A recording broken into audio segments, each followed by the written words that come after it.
Hi, welcome to Reading with Mrs. Cooper. Today we're reading this story called The Year of the Dragon. Do you like to see dragons in stories? I do. I think they're pretty fun. So I hope you enjoy.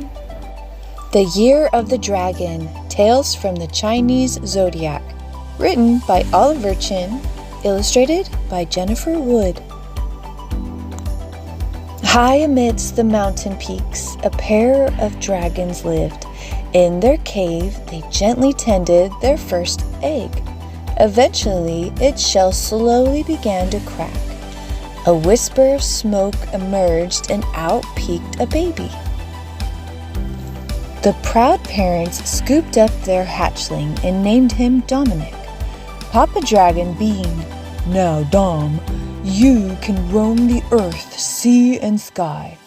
Perching outside, they showed him the world far below. Gliding over hills and streams, the family spotted the imperial palace.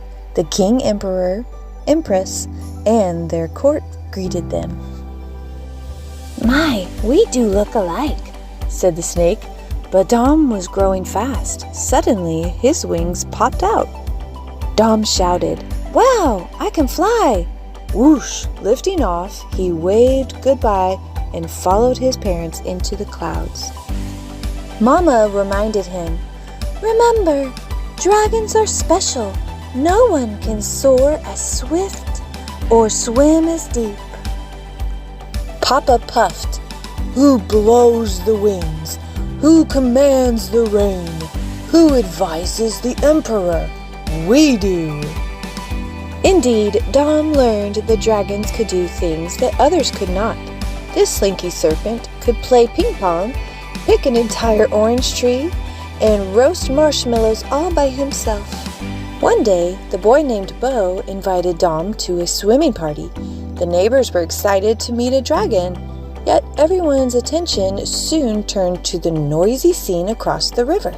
Villagers beat drums and paddled along narrow boats. Together they raced up and downstream. "That looks like fun," clucked the rooster. "Hey, I see my uncle," said Bo. "Tomorrow I'll ask him if we can join them." The next day, Dom met his new friends on the opposite shore. At the docks, Bo's uncle coached a group of people. The boy asked politely, "Good morning, Uncle. Can you teach us to paddle a boat too?" But the crowd laughed and his uncle frowned.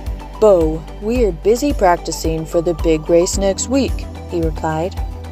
"We don't have time to teach you, so run along and play something else." The monkey suggested, "If they won't help us, maybe someone else will." At the pier, they asked fishermen for aid, but got none in return. Ready to leave, they saw the emperor strolling by. The gang spurred Dom onward. "Your Highness, we want to paddle but have no boat," he explained. "Could you help us?" "Dom," the emperor replied, "as a favor to your parents, I'll lend you my spare canoe." Overjoyed, they went to the palace where a sleek ship awaited them on the royal lake. Happily, they grabbed their gear. However, paddling was not as easy as they expected. Either Dominic's paddle was too short or he was too long. The last one in, the dragon could not fit his tail. Then the boat began to sway. Everyone lost their balance and tipped over with a splash. The emperor's team laughed as they floated by. "We are the champions and train all year," jeered the royal admiral. "Now you've sunk the emperor's boat. Ha ha! Give up while you still can."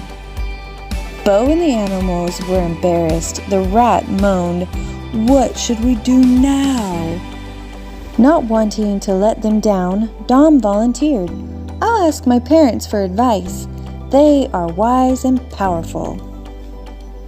But Papa was not pleased. "Dragons drive the winds and waves," he fumed. "We don't ride on little boats." Mama added, "Dear, tell your friends that you have better things to do." Soon Dom relayed the bad news. "I guess I have to quit." Bo sighed.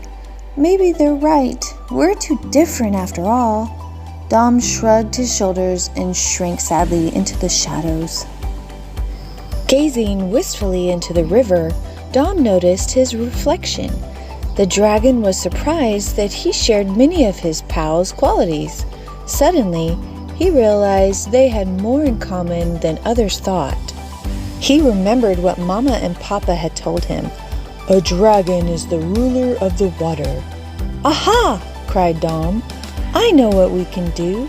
Then he eagerly shared his plan. The following morning, the villagers were startled to see the animals cruising by. There are no rules against a dragon boat, sputtered Bo's uncle. But Dom can't move his hands, feet, or wings. At practice, the rat steered and Bo drummed the beat. The rest gradually matched their strokes. Back and forth they pulled Dom. Whoosh! After a long day, they were tired but eager for tomorrow's race. The festival day had arrived. Colorful banners decorated the village and welcomed teams from distant lands. Visitors crowded the riverbanks and onlookers marveled at this most unusual crew. Among them were two surprised guests. Papa Dragon roared, "What does Dom think he's doing?" But Mama Dragon greeted Bo's parents and whispered, "Wish the boys good luck. They'll need it." The Empress banged the gong. Bong! The big race had begun. Paddles quickly beat the water. The other teams sprinted ahead, and the animals scrambled to keep pace. Reaching the halfway mark, they trailed in last place. "I have an idea," Dom shouted. "Hold on tight." He took a deep breath, sucked in his sides, and made himself straighter than an arrow. The streamlined dragon cut through the water faster than before.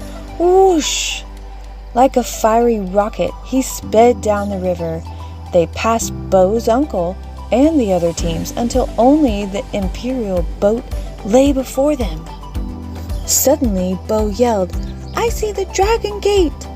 They had almost caught up, but the finish was quickly approaching. They needed one last push, yet Dom was tiring from carrying them. What could he do? Dom stretched his neck with a mighty roar. Both boats surged across the line. Who was first? The judges huddled to determine the winner. Finally, the emperor announced, "The dragon boat has won by a nose." The emperor awarded a great pearl to the unlikely champions. "You were golden," praised Dom's parents. The celebration resounded toward the heavens, and happy dragons danced in delight. Afterwards, Dom continued to play with Bo and their pals. Wherever they went, they learned how to be good sports and make their parents proud of them in new ways. From then on, Dom inspired many dragon boat races, and everyone from heaven below agreed that it was a magical year of the dragon. The end. Well, I hope you enjoyed this fun story. If you want to hear more of the books that I read, go to my channel on YouTube called Reading with Mrs. Cooper. I love wearing t-shirts. Today I'm wearing the shirt called Don't Stress, Just Do Your Best. This year I was a 5th grade teacher and I liked to wear this t-shirt anytime we had big tests coming up. Okay everyone, happy reading. Bye!